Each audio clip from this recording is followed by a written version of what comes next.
50 ka mga uniformed medical personnel Iga-Augment sa mga ospital sa syudad sang Iloilo. Si John Sala nakatutok.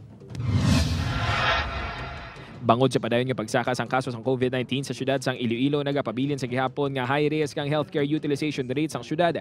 Manunuman nga ginanunsyo ni Mayor Jerry Trenya sa nagligad nga simana nga nabudlayan ang mga healthcare workers sa mga ospital sa syudad. Bangod sa pagdagsa sa mga pasyente kag pagkapuno sa mga ospital, gani mag-hire ang city government sang dugang nga nursing aides. Apang sunod sa Regional Task Force on the Management of Emerging Infectious Diseases, kulang pa sa karon ng pondo sang rehiyon, gani agud gilayon nga masabat ang hingyo sang alkalde. 50 ka mga uniform medical personnel ang Iga-Augment sa mga ospital sa syudad. Iara kita commitment from the BJMP aside sa ilang 21 nga nurses nga gina-deploy sa vaccination naton nga rollout sang city.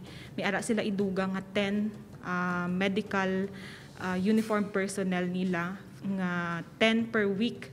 So that's 40. May ara man kita commitment from PNP so far, 4 ang ilang nga gin-commit from the Police Regional Office 6 mga nurses man ini kag doctors. And may ara kita nga anom from the Philippine Coast Guard.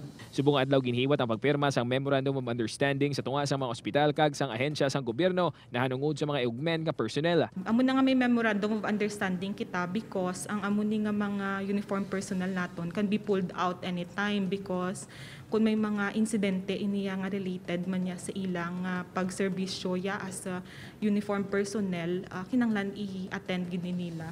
Gilayon nga magasugod ang pag-alagad sa mga personnel, mangin priority sa deployment ang mga ospital nga yara na sa critical ang healthcare utilization rate. Upuod kay Cirilo Duque, John Sala, 1 Western Visayas.